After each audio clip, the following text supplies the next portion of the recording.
Morning, everyone. It's great to see everyone out today. I hope you had a good week, and we're looking forward to another good week. I think it's going to be sunny. I don't want to stand up here and be the weatherman. I looked, and it's sunny, sunny, sunny for a while. So let's enjoy that because it is October, and we know that we've had snow in the past. And so anyhow, we're going to try and do 2 chapters today. If not, we'll stop in the middle and we'll pick it up next week. But 2 weeks ago, we were talking about King Jehoshaphat, and he was a good king of Judah. But as soon as he came into power, or shortly after, 3 nations attacked, and he prayed to God, and God saved them from that invasion. And there was great spoils. They had all kind of loot and stuff from the enemy, and then we talked about him going into an alliance with the king of Israel in the shipping business. They were going to build cargo ships together, and God was not pleased with that he was making an alliance with the nation of Israel. So the ships were destroyed, and we can only assume that they were destroyed by a storm because the Lord destroyed them. So that brings us to chapter 21 in 2 Chronicles. So if you'll turn there, we could get started. And the title of this is Jehoshaphat's Evil Son. Carol has a question. Every time we talk about Jehoshaphat, where did it come from? My mother used to always say, jumping Jehoshaphat. Oh, you mean the phrase jumping Jehoshaphat? Where did that come from? I don't know. Where did Skip the Maloo come from? I don't know. I'm not that old. Would any of you older folks like to answer that question? But I know that the lesson writer, what's that, Joe? An alliteration, yeah. They're just making something rhyme with the king. Maybe to help you remember his name. Because the lesson writer does that in his class. He does these silly little games because there's so many kings. The chart that I gave you, look at all these kings. I'm not going to open this. Someone could probably Google it, but yeah, go ahead and Google it. But there's a lot of kings to remember. So he does little tricks to get his students to remember the kings of Israel and the kings of Judah, which were bad and which were good. Jehoshaphat was a good one, and maybe that's why he was called Jumping Jehoshaphat. I don't know. Well, in early America, so many people had Bible names, and it wouldn't have probably been uncommon to have a Jehoshaphat. Yeah. And so people might have even named a frog or something, Yeah. Could be. Yeah. Yep. Yep, that's right. We don't know. The triple jump. Okay. Our time of silliness is using up our time of study. There was a great hurdler named Moses. Okay. Yeah. Okay. Yeah, look at all the things they do with Moses' name. Anyhow. Even in movies, I can cite a few. So we're in 2 Chronicles, chapter 21, and I need a volunteer to read verses 1 through 3.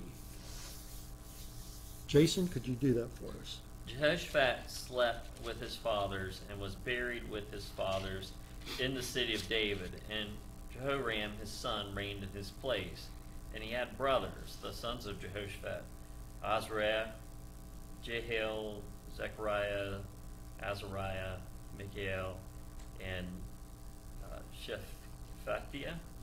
That's good. All these were the sons of Jehoshaphat, king of Israel. Their father gave them great gifts of silver, gold, and valuable possessions, together with fortified cities in Judah. But he gave the kingdom to Jehoram because he was the firstborn. Okay, thank you. So we're going to learn quickly that after Jehoshaphat's death, that Judah went from one of the best kings to one of the worst kings. And we've seen this happen a couple times already, and it's going to happen multiple times. There's going to be a good leader and then a bad leader. The chapter starts out about telling us about Jehoshaphat's son, Jehoram. He begins his sole reign, and the reason we say that is because he was co-reigning with his father for a couple years. So, and we saw that before in our studies, where the older king, even King David, ruled. They were both ruling at the same time because the father was getting old. And I like what it says, Jehoshaphat slept with his fathers. He died. You know, that's a fancy way of saying it. And there's no explanation, is there? Just that he's dead now, and his son is going to take over. Jehoram has 6 brothers, and I won't try to pronounce all their names, but I noticed in Jason's reading, 2 of the sons had the same name, kind of.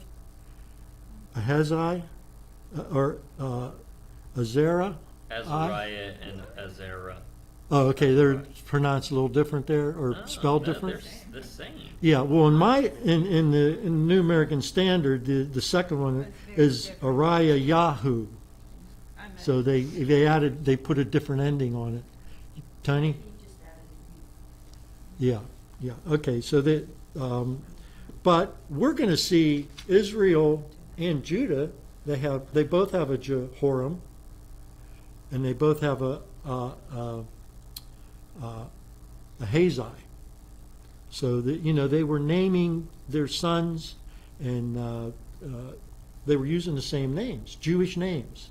So it gets very confusing. So you have to say Ahazi of Israel or Judah to get it right.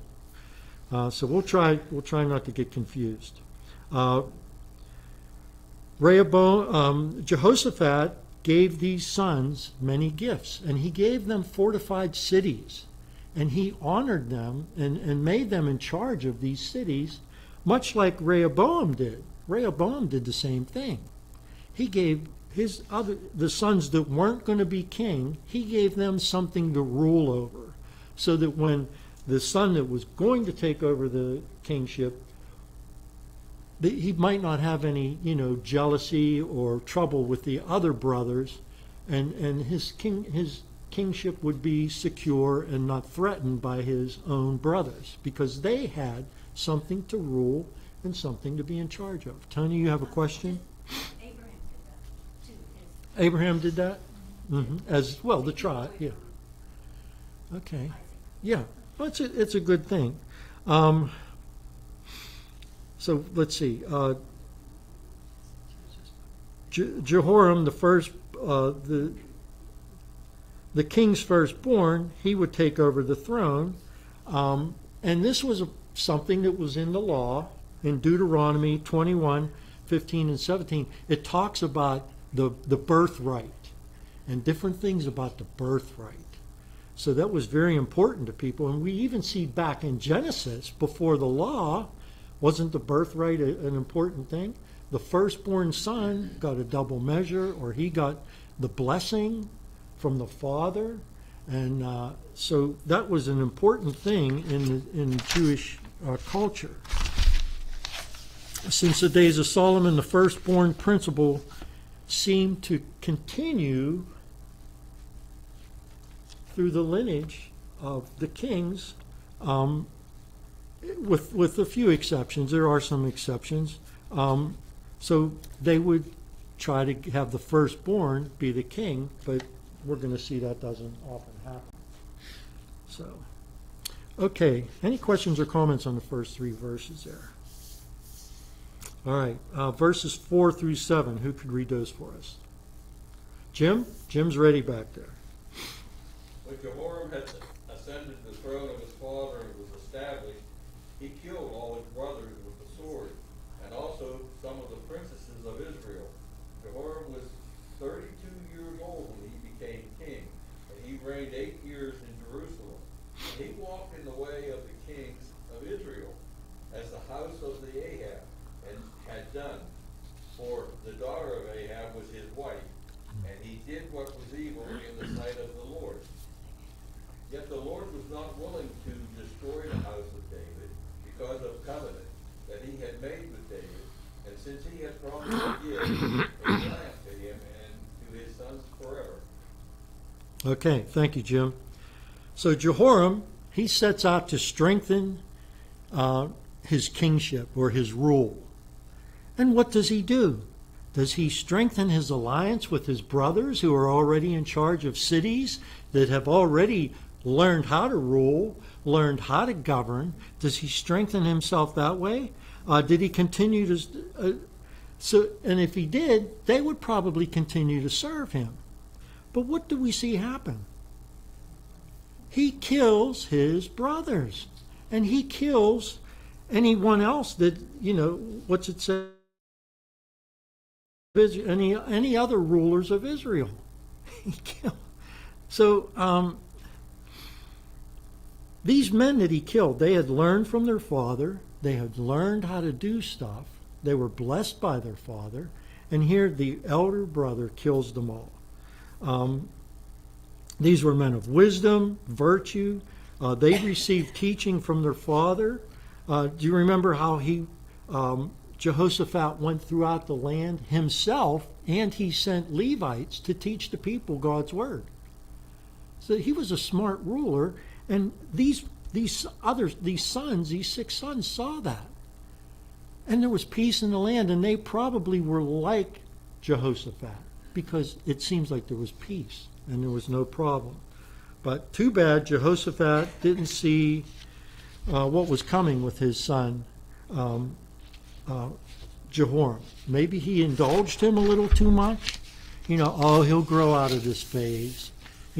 Athaliah and him will just get along fine. We won't have any trouble. And we should have a boo hiss session every time we hear the name Athaliah. Boo hiss, okay? She's horrible.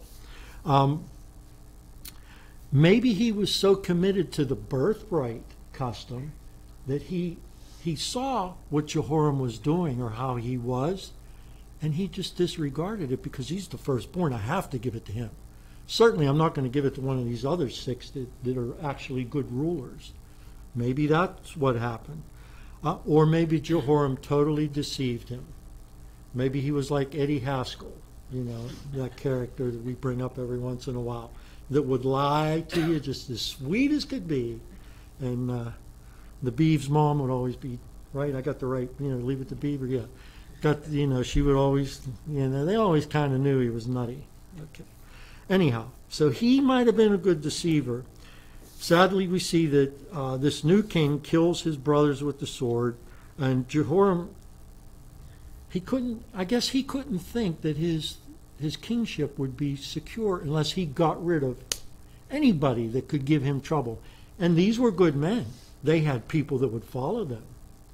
So if I get rid of these guys, then I'm going to be the only one they can follow. There's not going to be an uprising within my family because there ain't going to be none. And he does away with them. I saw a hand over here, Tony.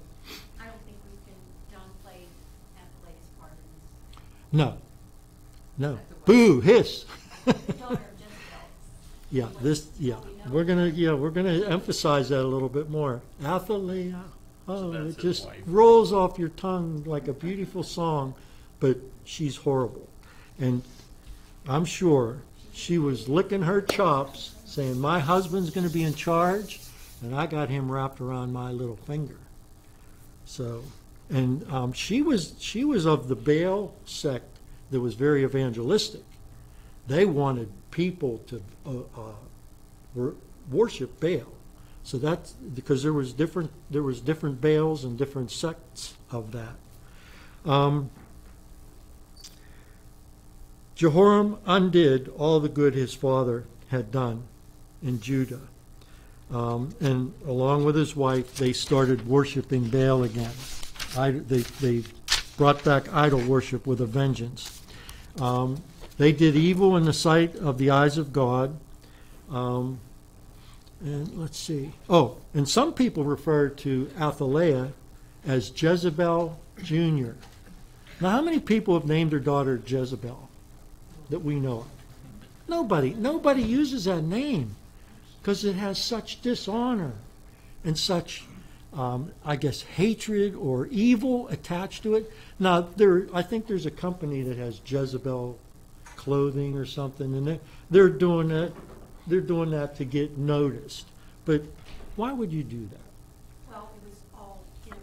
I saw a store one time. Oh, it's inappropriate stuff. So yeah, they're gonna ha Jezebel. No, it's not funny. And some people have referred to Athaliah as Jezebel on steroids, that she was worse than her mother. So, and we're going to see that.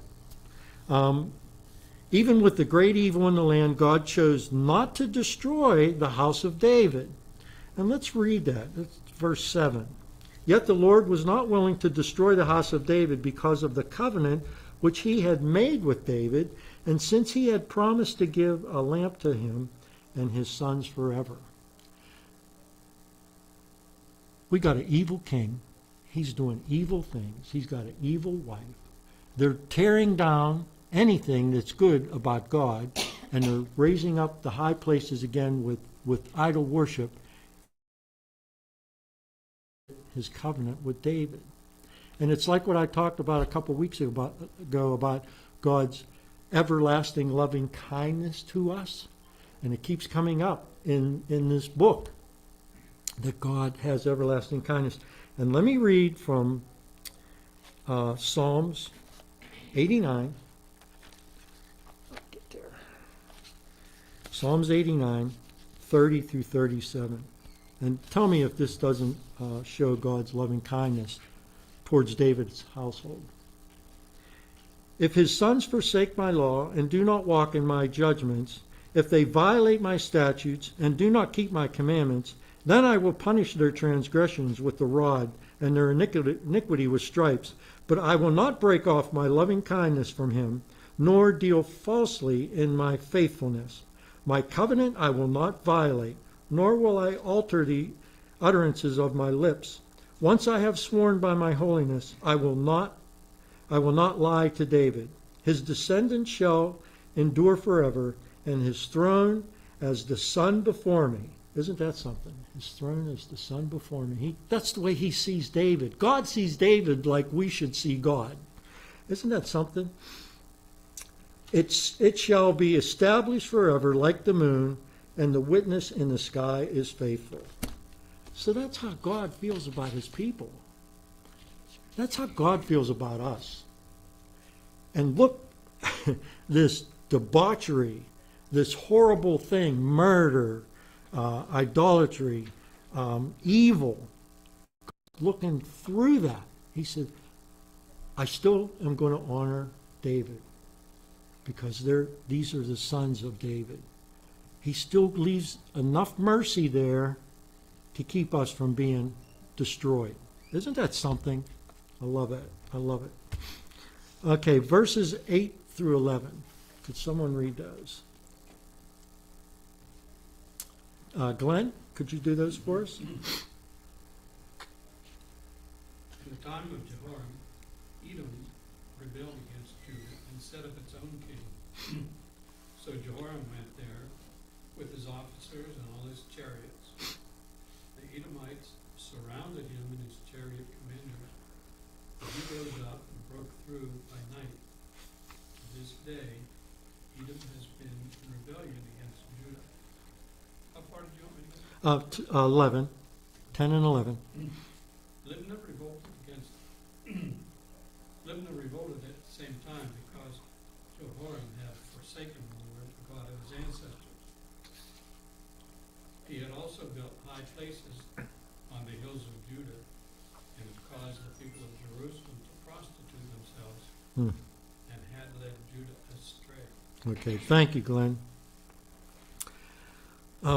When Jehoram stopped worshiping God, Judah's tributaries, people that paid taxes or were friendly, some of them were upset. And we see that Edom, they revolted against the king. And if you remember, when Jehoshaphat had everything set in order and everything, the people feared him. They loved him, but with respectful fear. They loved Jehoshaphat's God, but with respectful fear. this Jehoram took that away.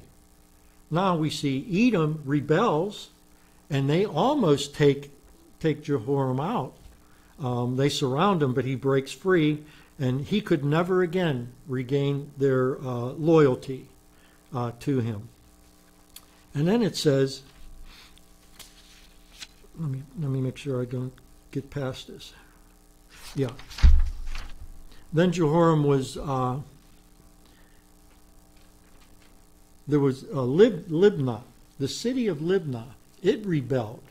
This city is, Edom was outside of Judah. This is a city within Judah. It's south of Jerusalem, not very far from the capital. And they rebel. And they revolt. What's it say? And then Libnah, city south of Jerusalem, in the middle of Judea, it rebels.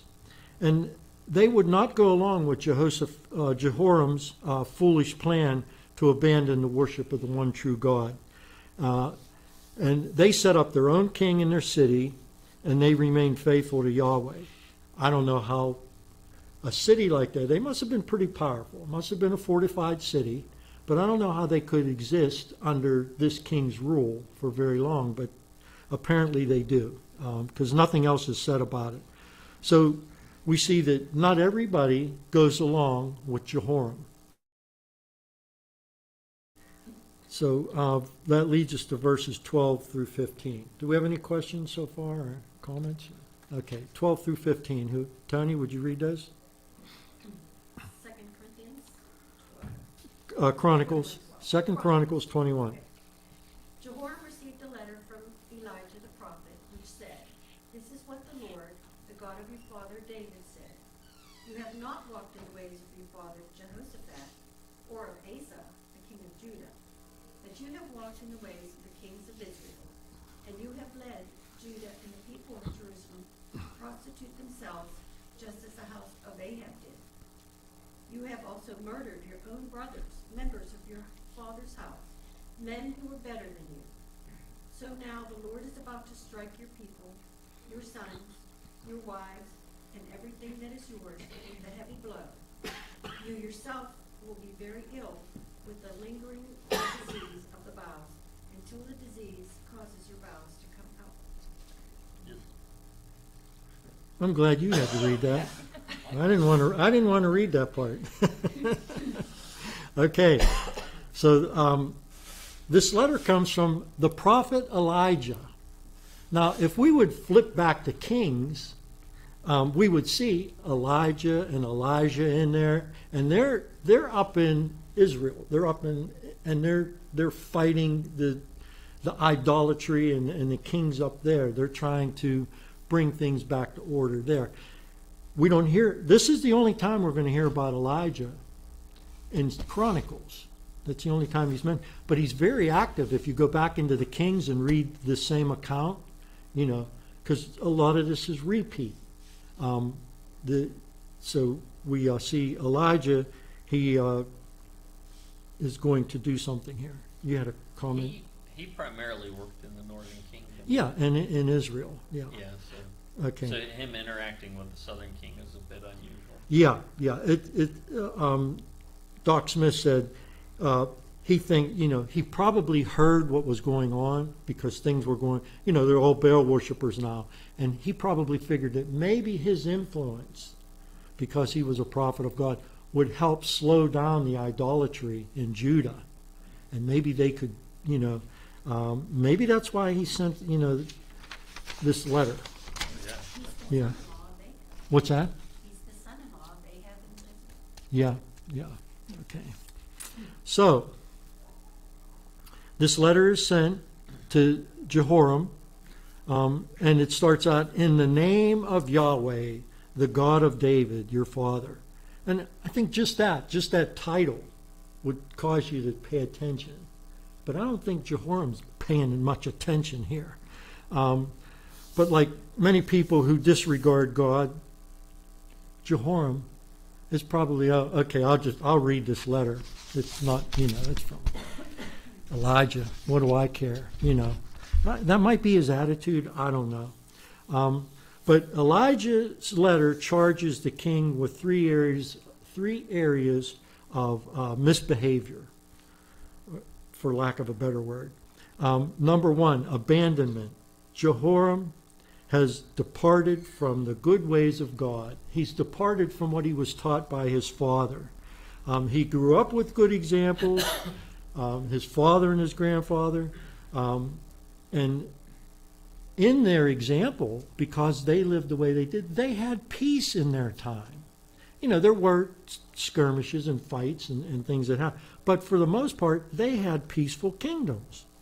So abandonment was one thing. Number two, the idolatry.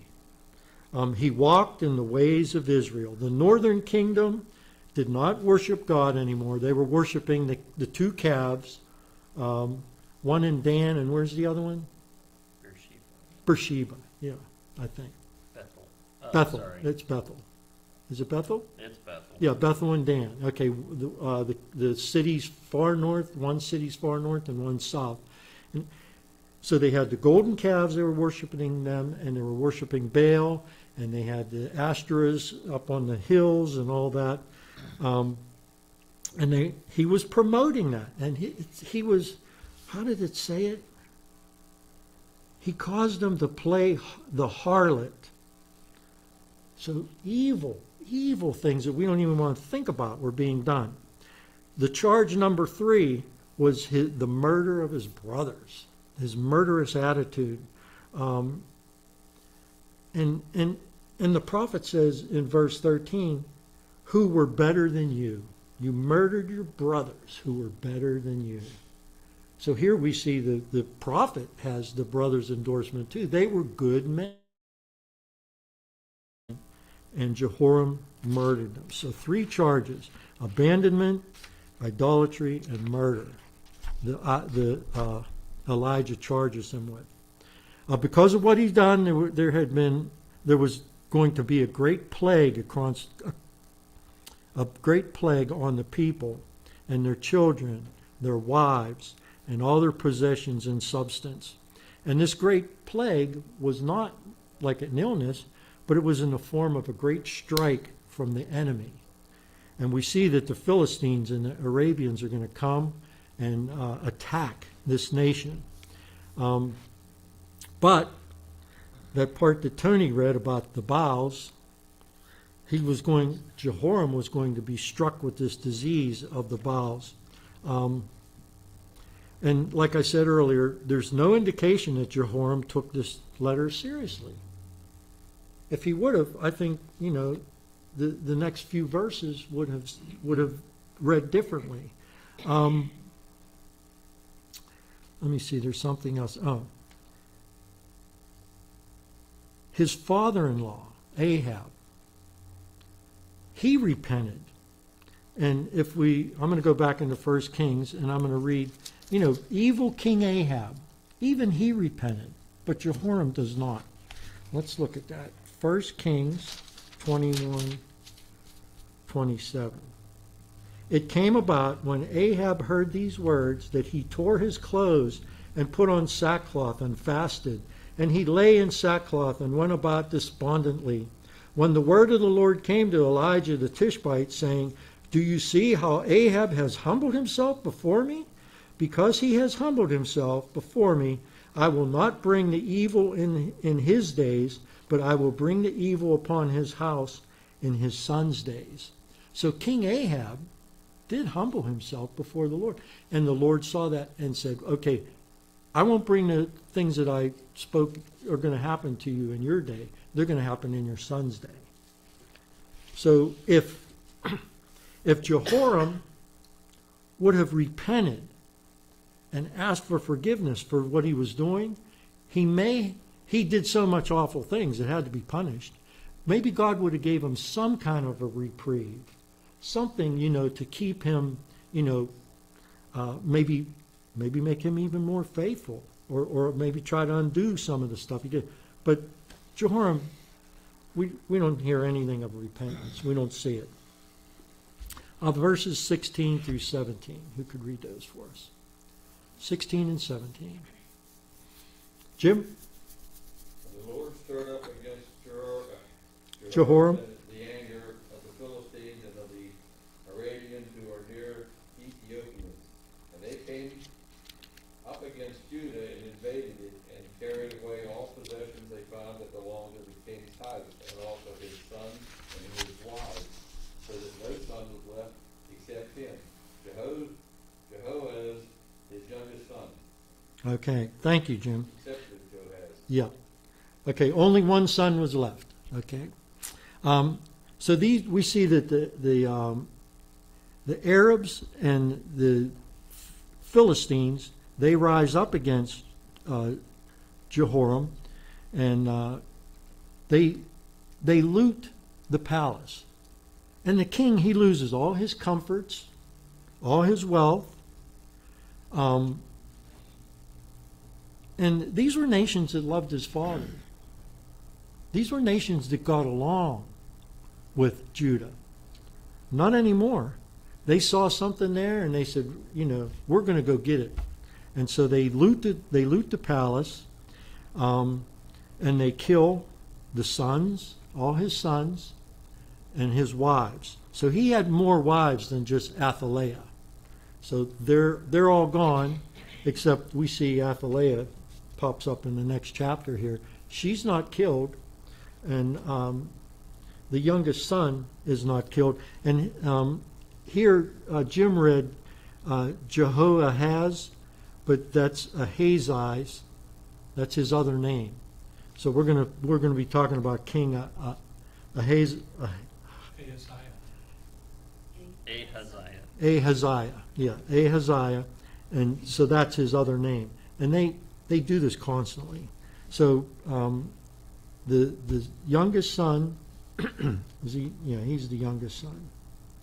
And his wife are the only two that escape this massacre. And everything's a mess. This was a blow to the nation. Now, they just talk about what happened, I suppose, in Jerusalem. But I'm sure these as they came in, they took stuff, and as they left, they took stuff. So I think this was a devastating blow to the whole nation. Okay, verses 18 through 20. Now, question, or are you going to read? I can do both. You have a question? Go ahead. Well, not so much a question as a comment. Comment? It's remarkable to me that this invading force comes into the palace, takes all this stuff, takes the king's wives and sons, except for two of them, and like Athaliah is so bad, they come in, they see everything there they want to take, and they're like, oh no, we're leaving her. Well, maybe they didn't see her. She could have been off to the beach. Left the doors. Yeah, she could have let them in. Who knows? Yeah, we have no idea. But this lady is pretty wicked. And maybe She might have made a bargain with them. Who knows? and Tony? this is her son, because later on she Yeah. talks about her son. Yeah, So this is her son that was saved. Yeah, so they could have hid. She could have made an alliance with some of these people because they knew each other. They had commerce. They had ambassadors going back and forth all the time, just like today. And that very little is different than today. It just took them longer, She said 18 to 20. Yeah, could you read any other comments? Okay. So after all this, the Lord smote him in his bowels with an incurable sickness. So it came about in the course of time that in 2 years that his bowels came out because of his sickness, and he died in great pain. And his people made no fire for him like the fire for his fathers.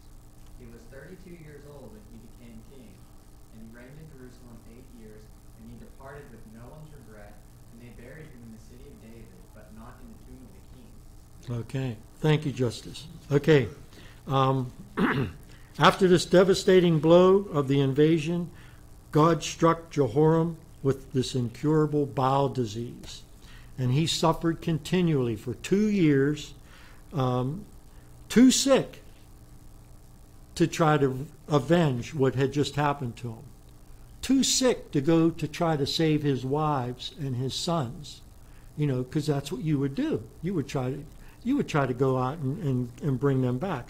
So he dies in pain and sin, and they said his bowels came out. That's terrible. He was 40 years old when he died, and his people made no burning for him. What does that mean? Do you guys remember what that was? Jason?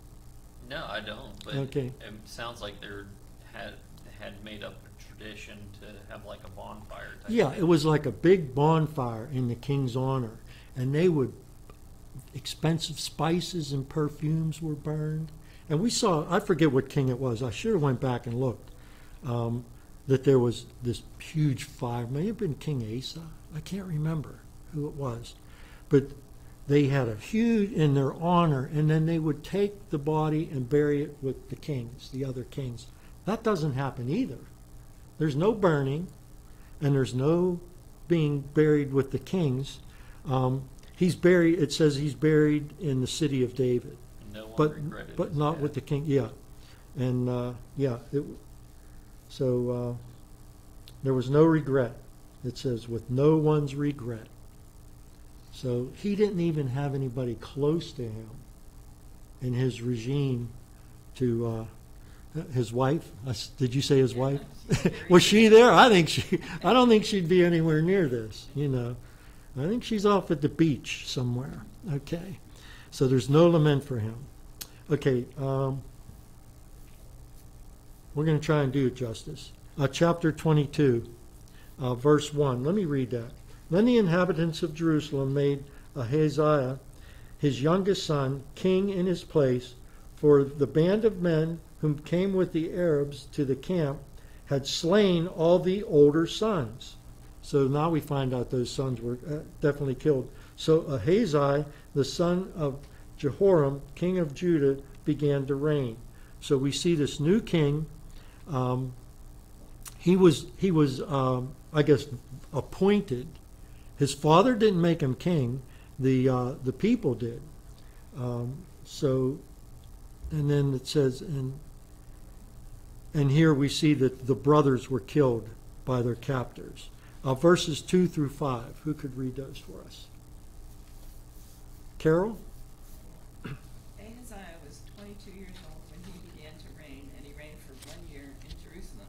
His mother's name was Athaliah, the granddaughter of Omri. He also walked in the ways of the house of Ahab and doing wickedly. He did what was evil in the sight of the Lord, as the house of Ahab had done. For the death of his father, they were his counselors to his undoing. 5. 5. He even followed their counsel and went with Jehoram the son of Ahab, king of Israel, to make war against Hazael, king of Syria, at Ramoth Gilead, and the Syrians wounded Jehoram. Jehoram. Okay. All right. How old did it say it was here? 22. Okay. Some of your translations may say 42 years old. Well, that's wrong. He was younger than that. They think that there was a scribal error, or perhaps the actual reading of that is a son of 42 years old. And maybe they're using Athaliah's age. She might have been 42. And it says some believe that this referred to the age of his mother, Athaliah. Some believe that the chronicle writer put her age in for his as a reproach to Ahaziah, because she was actually in control. She was actually the one that pulled all the strings. So they think that might be why there's 42 in there.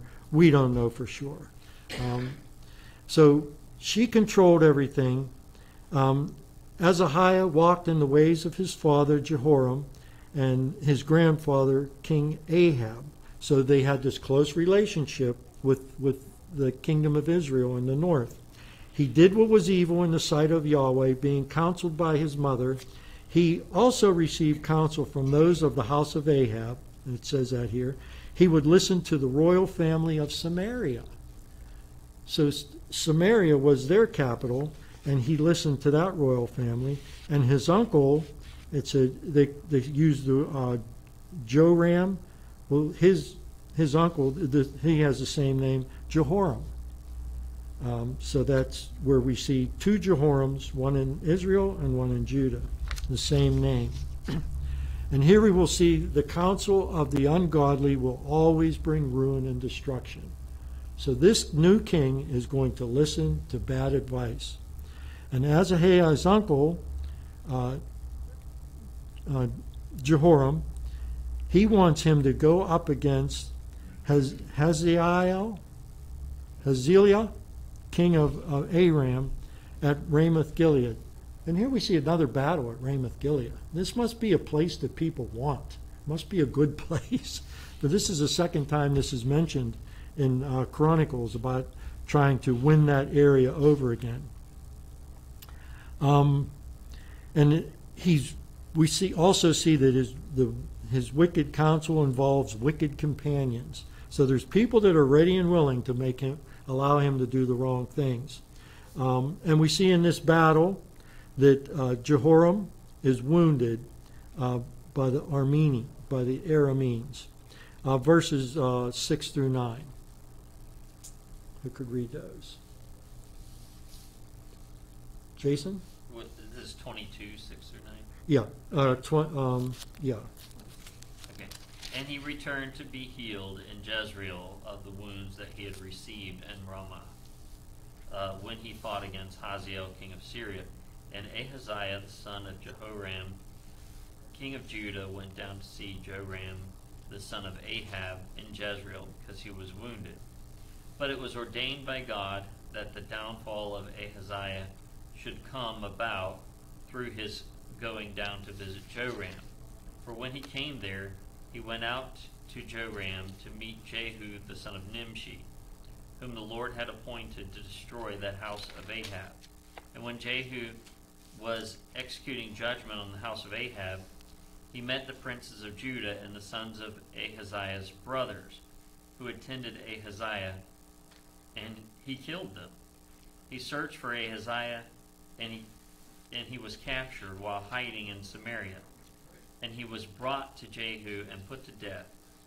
They buried him, for they said, "He is the grandson of Jehoshaphat, who sought the Lord with all his heart." And the house of Ahaziah had no one able to rule the kingdom. Okay, thank you. Okay. The wounded king, he goes to Jezreel to be healed. And Jezreel is Israel's secondary capital. It was too far for him to go to Samaria, so he goes there to be healed. And sometime after that,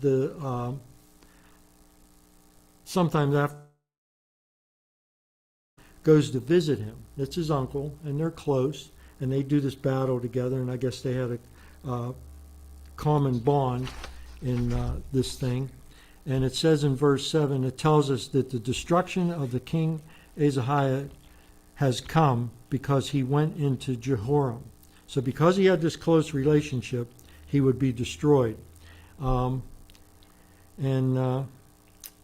Elijah was, am I getting too far ahead? No. Yeah, Elijah was commanded by God to anoint Jehu as God, and we find this out in 1 Kings, and there's a lot to read about this. So Elijah sends his servant, he anoints Jehu, and he's in charge of destroying the house of Ahab. So he's the new king. He's anointed king in Israel, and he's going to start killing anybody that worships Ahab or the Baals. Yeah, they're so bad at Yeah. this point that nothing can be done to Yeah. pull them back. So Jehu's just a Yeah. destructive force. He's going to go through the land. And so these two kings, Joram and Ahaziah, they're both shot with arrows. And Jehoram, he dies, and Ahaziah, he's wounded.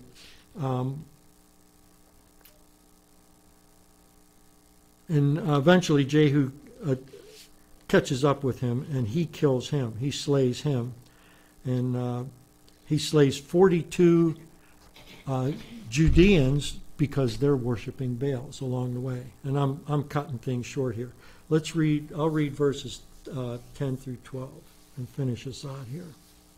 Now when Athaliah, the mother of Ahazi, saw that her son was dead, she rose and destroyed all the royal offspring of the house of Judah. So she's not satisfied. She's going to kill anybody that's going to get in her way. Because her son's dead now. Who's in charge? There's no other sons left. So she's in charge. So she's going to kill everybody. But Jehoshaphat, the king's daughter, took Joash, the son of Ahazi, and stole him from among the king's sons who were being put to death, and placed him in his nurse in the bedroom. So Jehoshaphat, the daughter of King Jehoram, the wife of Jehoiada the priest, for she was the sister of Ahaziah, and hid him from Athaliah, so that she would not put him to death. And he was hidden with them in the house of God 6 years, while Athaliah reigned over the land. So she caused a big problem. She killed her own grandchildren. Really nice lady. And now she's in charge. And our little chart, she's on here. Athaliah's on here.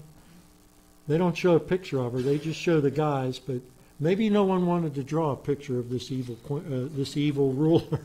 But she ruled for 6 years. She's the queen from Snow White. Yeah, she was very evil. Well, she was usurping the authority. The Queen Mother did have. Yeah, the Queen Mother often would. In Judah. Yeah, But she's not from the house of David, so Yeah. I think that's why she's not. yeah. So, okay, any questions or comments? Okay, let's close with a word of prayer. Dear Heavenly Father, we want to thank you for the opportunity to look at what happened here in Judah, and this stories about these kings and all that they do. We can see that there's a lesson in it for us. That if they stray from God, things don't go well. Things go very evil. If they stay faithful, you are faithful to them. And once again in this story, we saw your loving kindness because of how much you loved King David, and how you were continually trying to help Judah in these struggles because of what David meant to you. And we're so thankful for that. And Father, we pray that we would be pleasing in your sight, and that we would do things according to your word. And it's in Christ's name that we pray. Amen.